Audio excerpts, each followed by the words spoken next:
अपनी बीवियों को ये बयान जरूर सुनाएं। हो सकता है ये नसीहतें तुम्हारी बीवियों के दिल में उतर जाएं और वो इन पर अमल करने लगें और इसके साथ साथ तुम्हारा घर जन्नत का गहवारा बन जाए। पहली नसीहत यही है कि अपनी बीवियों को जरूर हुक्म देना कि वो पर्दे का एहतमाम करें। रमजान में खुद को छुपा कर रखें, खुद को महफूज करके रखें। दूसरी नसीहत, बीवी को जुबान की हिफाजत और बदजुबानी से बचने की तलकीन करना।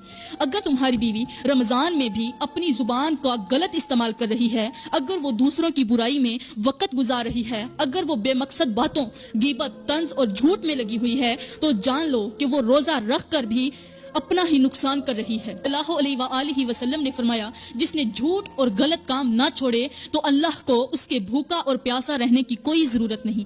तीसरी नसीहत ये करना कि बीवी को फजूल खर्ची और बेबरकती से बचने की तलकीन करना।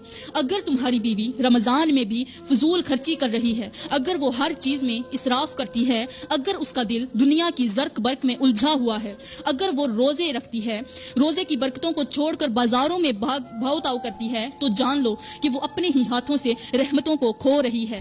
प्यारे भाइयों, अब चौथी नसीहत, बीवी को इबादत में सुस्ती और वक्त के ज़िया से बचने की तलकीन करना।